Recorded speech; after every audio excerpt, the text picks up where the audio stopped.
Fique de boa com a Sessão da Tarde. Amanhã, essa família...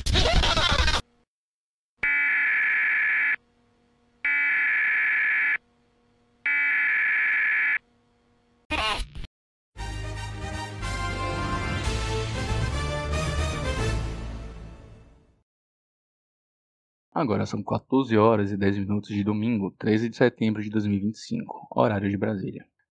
Interrompemos a programação com informações preocupantes e importantes. Como já noticiamos anteriormente em nossos telejornais, no dia 15 de julho deste ano, um grupo de pesquisa foi enviado pela Agência Espacial Americana, NASA, para um planeta que recentemente foi descoberto abrigar vida. Ao retornarem à Terra, trouxeram com eles amostras do que seriam ovos de algum ser vivo até o momento não identificado.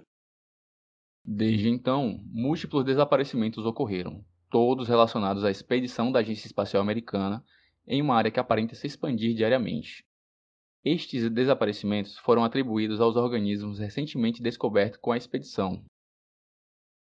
Os organismos extraterrestres, agora catalogados como uma nova espécie chamada Linguafueda xenomorpha, desencadeou o desenvolvimento de estudos extensivos para o entendimento de sua proliferação. Chamamos um especialista em astrobiologia, o doutor e professor Giorgio Tsoukalos, para falar um pouco mais sobre essa crise alarmante pela qual estamos passando. Boa noite, professor. O que hoje a ciência sabe acerca desses organismos alienígenas? Primeiramente, boa tarde, Renata. Boa tarde, Bonner. Desde os primeiros contatos, foi descoberto que essas formas de vida extremamente agressivas, os xenomorfos, como comumente chamamos, possuem um ciclo de vida duplo, constituído por dois seres distintos e alternados, e apresentam hábitos parasitoides, ou seja, são organismos que necessitam de um hospedeiro para se desenvolver durante sua fase embrionária, mas ocasionam na morte dos mesmos quando terminam seu estágio parasita. O processo de incubação é descrito como indolor e quase perceptível. Já o processo de eclosão do parasita é extremamente doloroso e evidente. Orientamos que consulte um profissional médico em caso de contato com qualquer estágio de vida de um xenomorfo ou em caso de suspeita de infecção. Certo. Então, como ocorre a infecção do hospedeiro por este organismo? Bom, primeiramente o ovo eclode, e do ovo emerge o ser que apelidamos de facehugger, ou abraça-rosto. Um estágio larval com 8 membros que consegue se lançar com uma cauda musculosa para se agarrar à vítima. Uma vez que abraçou seu hospedeiro, o facehugger introduz na boca uma probóscide que desce pela garganta e libera a larva do alienígena, juntamente com um vírus que engana o sistema imunológico do hospedeiro, impedindo que este se livre da invasão.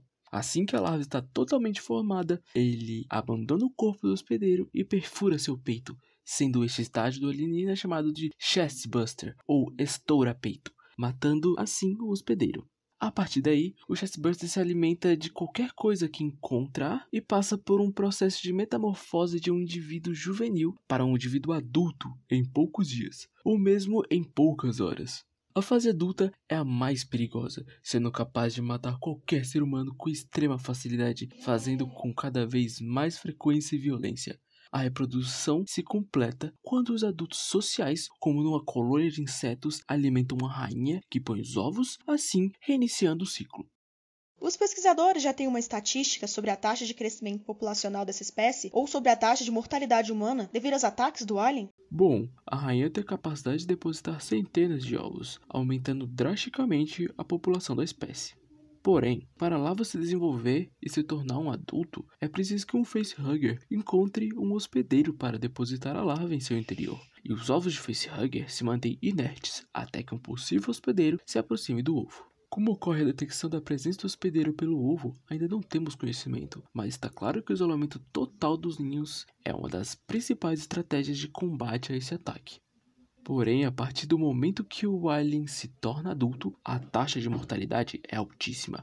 Um único xenomorfo pode matar dezenas ou até centenas de pessoas antes de ser combatido. Então, sem medidas extremas de isolamento e combate ao xenomorfo, é possível que, em poucos anos, toda a população humana seja extinguida. O senhor comentou agora há pouco que o organismo engana o sistema imunológico do hospedeiro. Como isso ocorre? Esta espécie apresenta uma relação simbiótica com o que chamamos de polidna vírus. vírus atípicos cujo material genético está integrado ao genoma do parasitoide, mas não desencadeia qualquer tipo de reação até que entrem em contato com o hospedeiro. Esses vírus se multiplicam no interior do facehugger, já que este é o único possuidor dos tecidos especializados na produção do muco que irá abarcar esses vírus. Então, enquanto ainda se encontra no interior do facehugger, a larva parasitoide é envolvida por este muco condensado de poli-DNA vírus, que tem como função burlar o sistema imunológico do hospedeiro. Uma vez inserido através da probóscide do facehugger no interior do estômago, a larva prende-se às paredes do estômago e começa a se alimentar do hospedeiro. A contaminação dos leucócitos se inicia com o reconhecimento dos padrões moleculares associados à larva, as PAMPs, através dos receptores TLR das células de defesa. Assim que reconhecido, um sinal é enviado aos vírus espalhados pela superfície da estrutura que envolve a larva para que invadam as células de defesa e integrem genes, entre eles o CS4 no DNA da célula, que passa a expressá-lo. Uma vez que isso acontece, a célula passa rapidamente a produzir proteínas virais que alteram sua funcionalidade imunológica, induzindo-as à anergia, ou seja, inibe a reatividade dessas células, bloqueando a transdução de sinal para a indução da resposta inflamatória.